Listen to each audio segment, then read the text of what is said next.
Pergunte ao doutor. Oferecimento: Hospital São José.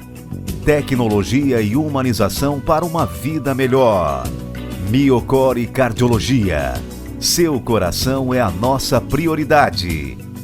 Unicred. Um time que coopera com você. Urque Diagnósticos. Sua saúde, nossa melhor imagem. E NutriBlue. O melhor custo-benefício para se ter saúde e qualidade de vida.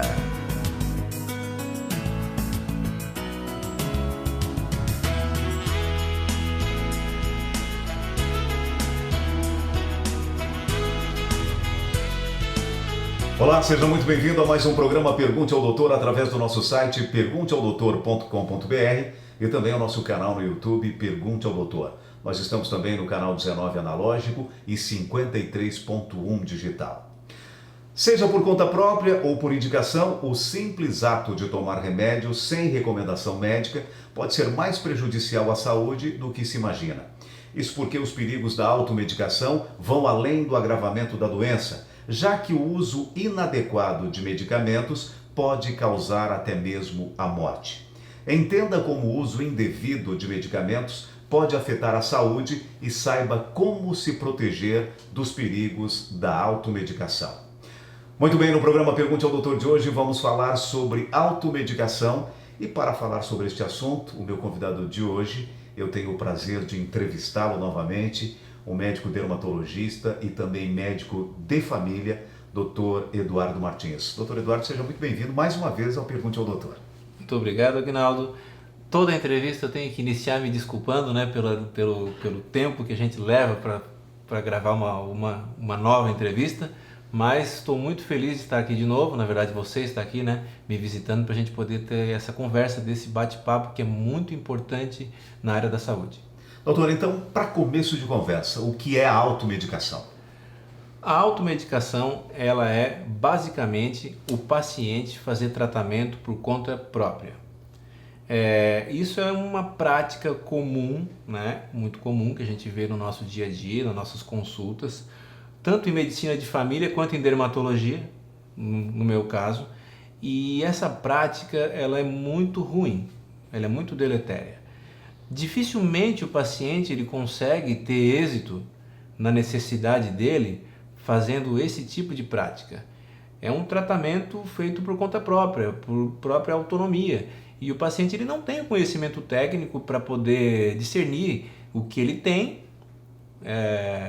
Havia um sintoma, às vezes muito simples, ele quer tentar descobrir a doença que tem, né? E muito menos acertar o tratamento.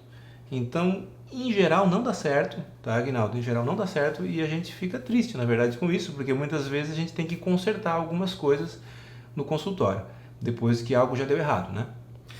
Doutor, todo paciente que se automedica, ele é um paciente hipocondríaco? Não, é diferente. O paciente hipocondríaco é aquele paciente que tem muitas vezes a cisma com doenças, né? E precisa sempre estar tomando algum medicamento, algum remédio para se sentir bem, muitas vezes. É um pouco diferente, né? O hipocondríaco já seria um pouco mais psicológico o negócio. Nós estamos falando da automedicação, é aquele paciente que fica doente de vez em quando ou tem alguns sintomas e ele procura resolvê-los por conta própria. Não necessariamente ele é hipocondríaco, mas ele se trata sozinho, vamos dizer assim. Bem, doutor Eduardo, o alívio dos sintomas após a automedicação nem sempre significa que houve um tratamento adequado e muito menos que o problema foi resolvido, pois a prática pode estar mascarando problemas mais sérios. É verdade isso, doutor? Bom, isso é muito verdade. Primeiro ponto já, porque não significa que o paciente parou de ter o sintoma que ele não está mais com a doença. São coisas diferentes. Né? Às vezes o paciente continua com a patologia, continua com alguma infecção, por exemplo, que ela pode ser subclínica, que ela não está mais dando sintoma. Então o fato de não ter sintoma não significa não estar doente, primeiro. Segundo, isso é muito comum. Os pacientes eles utilizam o remédio literalmente como um sintomático, muitas vezes, falando agora nesse aspecto, toma ele e cessando o sintoma, ele muitas vezes para de tomar, porque na verdade com a sua autonomia, o que ele pode fazer, né? Ele não tem noção do tempo correto, da miligrama correta e nem do que é certo tomar, muitas vezes. O que acontece muitas vezes também, Aguinaldo, é que o paciente tem tantas vezes a repetição de uma sinusite, por exemplo, e ele está acostumado já. Ele já foi no otorrino, foi no clínico, foi no médico de família e já sabe mais ou menos como é que é o tratamento, certo? Então ele, por autonomia, ele começa a retratar sozinho. E isso geralmente é muito ruim. É muito ruim, porque precisa da análise, precisa da consulta, tem que ter a anamnese, o exame físico, às vezes o exame radiológico. É necessário avaliar o paciente para saber o que precisa. Por exemplo, não é toda sinusite que precisa tomar antibiótico. E esse paciente que geralmente tem esses quadros de repetição, eles desejam sempre tomar o mesmo remédio, na mesma intensidade, entendeu? Então isso não é correto, isso não é bom, isso é muito deletério para o paciente. Agora, doutora, tocaste num assunto que é muito interessante, porque o paciente tem aquele determinado tipo de paciente que ele faz aquele trabalho migratório, né? Ele vai de especialidade em especialidade, conforme o doutor comentou. E aí ele vai num determinado especialista e o especialista não prescreve absolutamente nada. Ele fica insatisfeito com aquilo e procura um outro especialista. É mais ou menos isso, né, doutor? Às vezes o especialista não é que ele não prescreveu nada, ele prescreveu alguma coisa, só que ele prescreveu algo mais leve, porque às vezes o quadro era leve e não requer algo mais forte. Mas o paciente descontente, acontece isso, ele vai procurar outro médico para ver se ele consegue a tal receita daquele antibiótico mais forte, daquela miligrama por tantos dias, nem que vai num plantão, às vezes num pronto atendimento ou no hospital, para conseguir o que queria, que muitas vezes é a tal da receita do antibiótico, que o médico especialista analisou e viu que não precisava. Doutor, agora quais são as consequências e os principais riscos da automedicação? Bom, falando-se de antibiótico, que é onde a gente está falando, agora, nesse momento, é a resistência bacteriana, por exemplo, né? Os antibióticos, eles foram feitos para matar bactérias, né? E sempre que se usa um antibiótico, acontece depois, isso é muito comum, até se dá já o probiótico depois. Por quê? Porque os antibióticos, eles matam a bactéria da via aérea, por exemplo, voltando a falar da sinusite, ou da pele, no caso, e depois, ele também mata bactérias boas que nos protegem no intestino, chamado flora intestinal.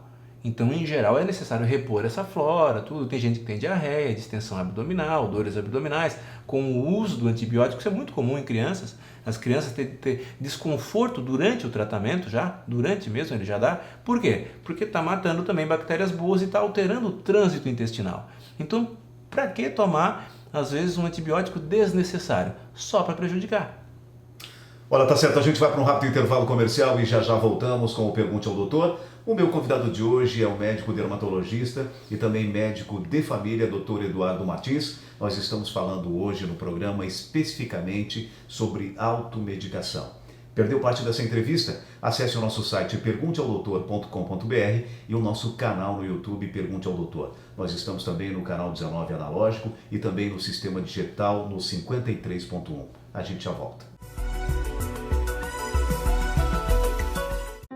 Escolha a segurança, escolha a tranquilidade, escolha a confiança. Para cuidar da sua saúde e da saúde de quem você ama, você pode confiar no Laboratório Búrigo.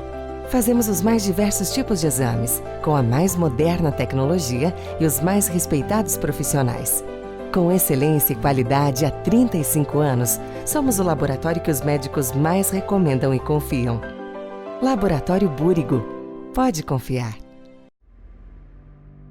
Você pode até pensar que o nosso foco é o atendimento. Ou até mesmo pensar que o nosso foco é o corpo clínico. Ou quem sabe, que o nosso foco seja a tecnologia.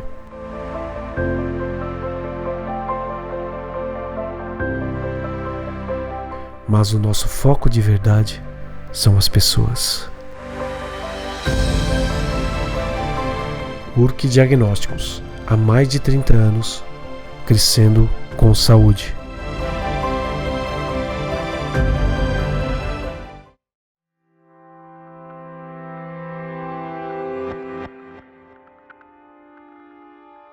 Somos instituição para você ter toda a confiança. Somos financeira, porque dinheiro não é tudo, mas ajuda a realizar os seus sonhos.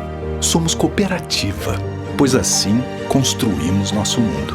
Somos premium, afinal, você merece exclusividade.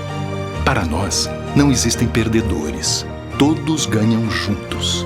É por isso que somos assim. Unicred, um time que coopera com você.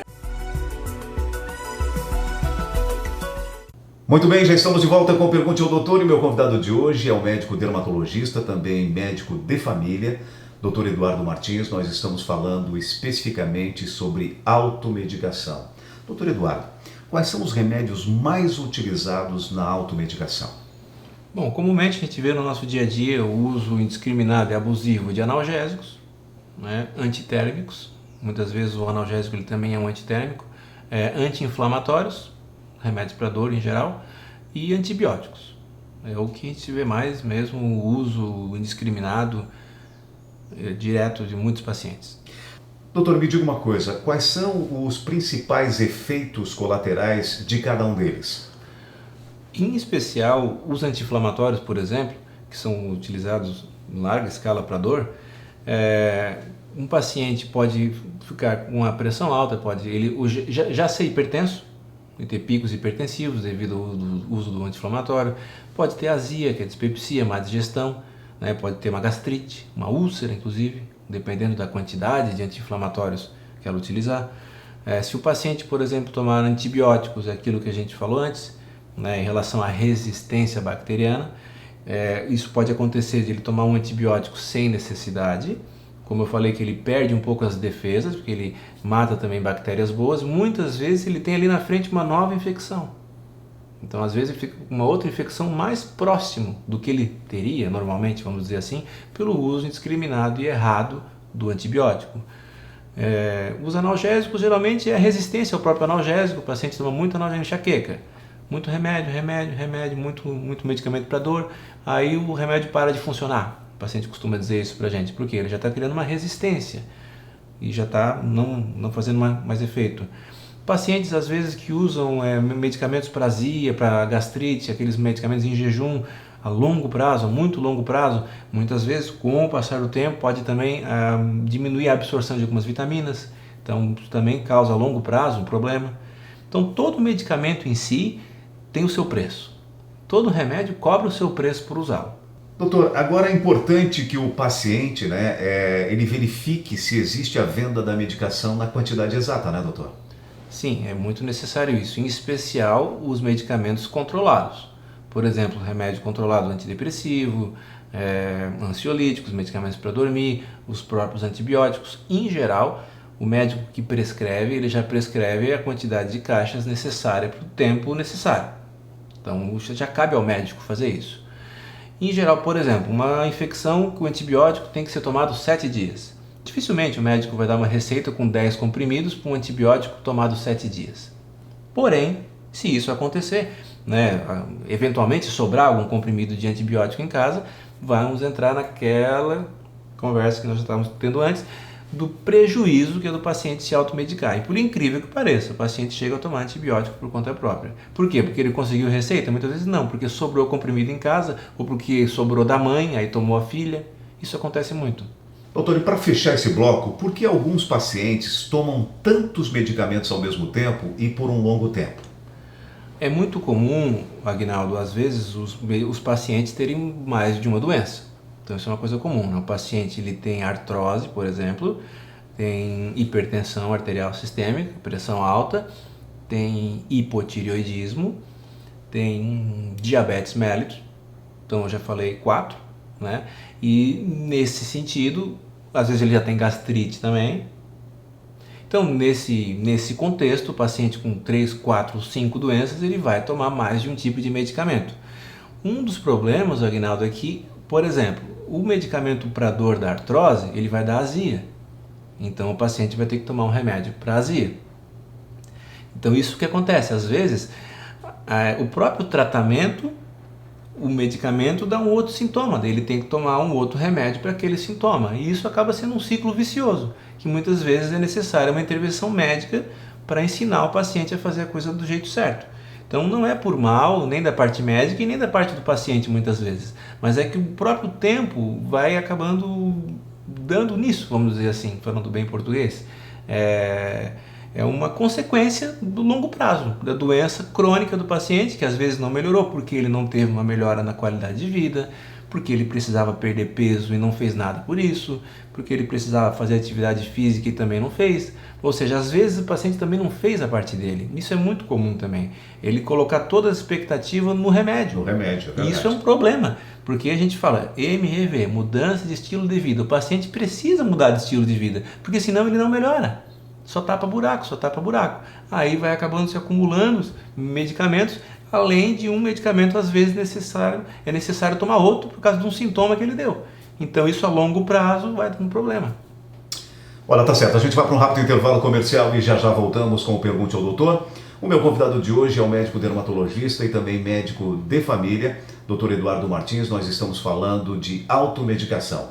Perdeu parte dessa entrevista? Acesse o nosso site pergunteaodoutor.com.br, o nosso canal no YouTube Pergunte ao Doutor, e nós estamos também no canal 19 analógico e 53.1 digital. Rápido intervalo comercial e já voltamos.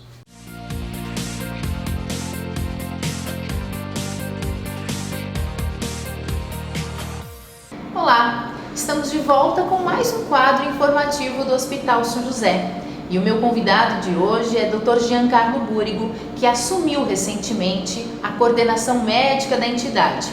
Doutor, muito obrigada pela participação no quadro. Conta pra gente, então, agora quais são os desafios dessa nova função. Que bom que tu me convidaste para vir falar sobre isso. Essa coordenação médica é uma representatividade médica hoje junto à gestão administrativa do hospital. Tá. Qual a intenção que a alta gestão do hospital tem? Na verdade é trazer uma aproximação com o corpo clínico, junto ao nosso diretor clínico, com o diretor técnico, para elencarmos alguns projetos que sejam visualizados como projetos inovadores para a região, e que o hospital absorva isso e ao mesmo tempo que a gente tenha também, além de mim, como essa parte de gestão médica, Claro. novos outros gestores em setores estratégicos do hospital. O hospital hoje tem uma visão voltada para um negócio. Sim. Tá? Este negócio é uma diferenciação buscando pacientes de convênio e os pacientes privados da região sul inteira, né? Eu posso te falar até assim, alguns projetos a gente já conversou, que a própria direção já tinha em mente. O que nós faremos agora, eu junto com a gestão administrativa, é trazer os médicos para que a gente elabore o projeto e deixe ele muito alinhado, não só com o que a administração quer, mas também com o que o corpo clínico Entendi. vai fazer nesses projetos. Importante, né, ouvir os dois lados, né, doutora? A necessidade médica, a necessidade da direção da administração, né, que busca sempre novas tecnologias, melhorias, enfim, mas ouvir também o médico, o que é importante, né? É importante essa interação. Não tenha nem dúvida, Kátia, porque na verdade essa questão de tu ter a pessoa que está lá na ponta e que ele que trata do paciente e esse paciente tem um resultado que saia daqui satisfeito, que ele tenha toda a abrangência do seu atendimento e a resolutividade do que ele veio buscar, isso é mais importante. Mas quem que está lá na ponta realmente implantando, né, as suas condutas para que esse paciente tenha o resultado? Habitualmente é o médico, né? E hoje trabalhando cada vez mais com as equipes multiprofissionais. Sim. Isso é uma tendência muito grande e é isso que a gente quer trazer para cá, que cada vez a gente tem mais isso alinhado entre todos os serviços do hospital. Doutor, muito obrigada pela participação, sucesso nesse novo desafio. Muito obrigado, é um grande desafio e eu acho que a vida da gente é isso, É verdade. né? Ser movido a desafios. Tá certo. O informativo do Hospital São José de hoje fica por aqui, mas a gente tem um encontro no próximo Pergunte ao Doutor. Até lá!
Muito bem, já estamos de volta com o Pergunte ao Doutor. Meu convidado de hoje é o médico dermatologista e também médico de família, Dr. Eduardo Martins. E por falar em médico de família, eu gostaria de te perguntar nesse bloco, doutor, qual é a área de atuação desta especialidade? Certo.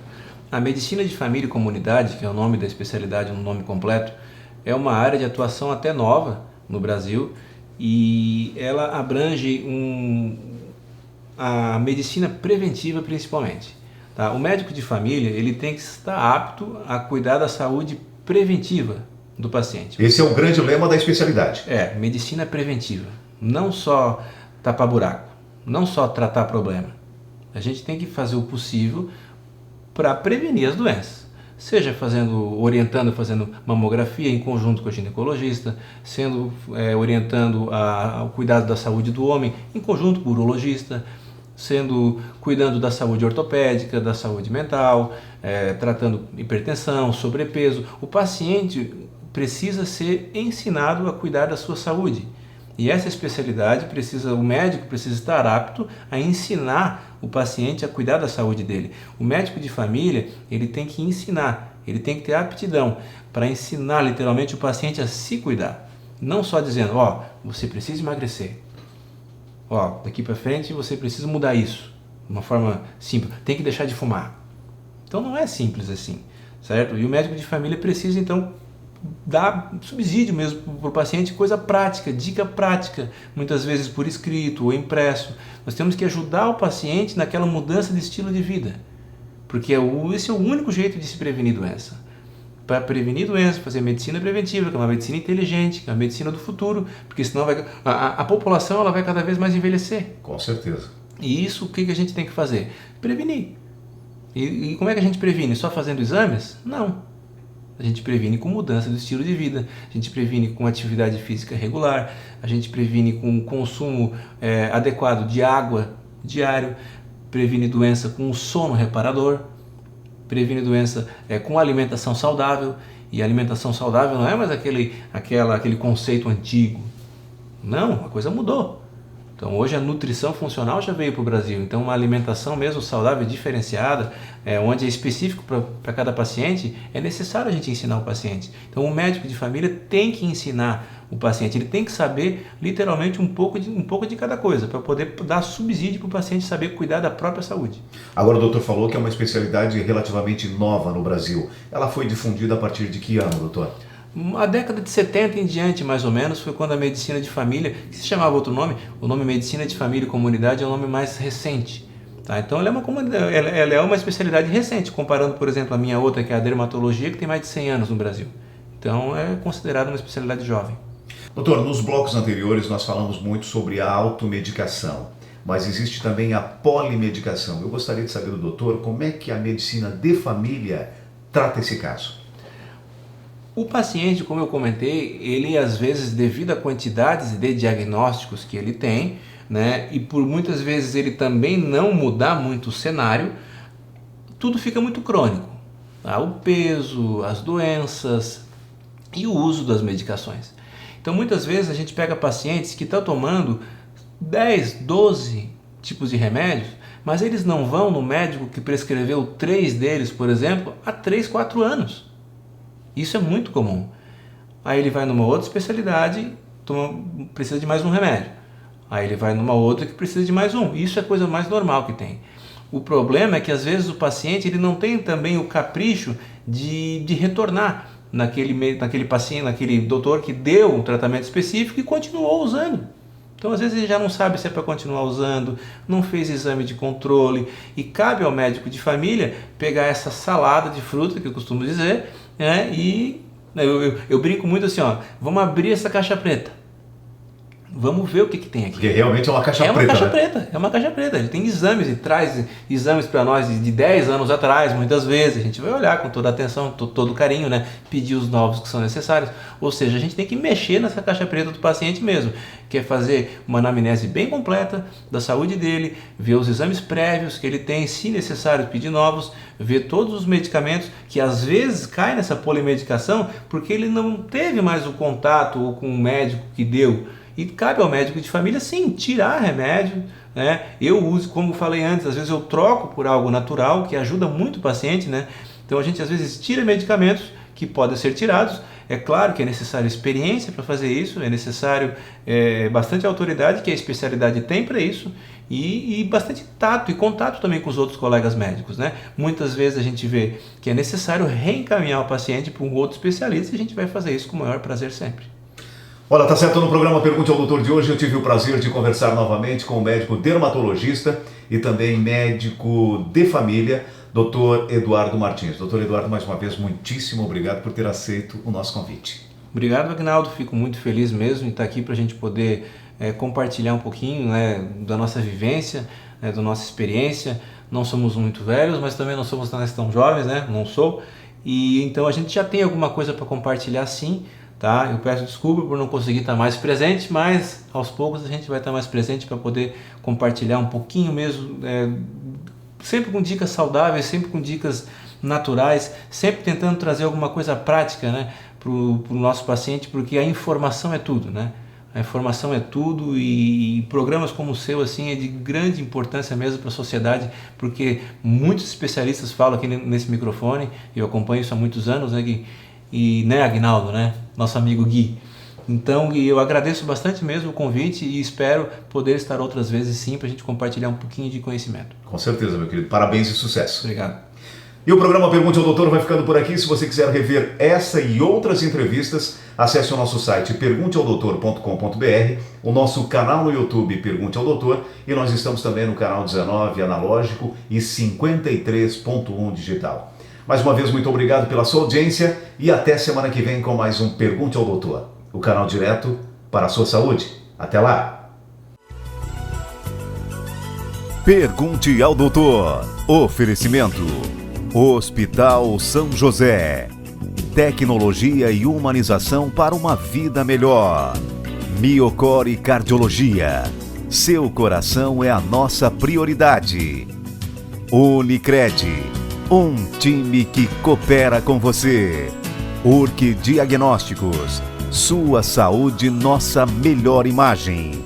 E NutriBlue. O melhor custo-benefício para se ter saúde e qualidade de vida.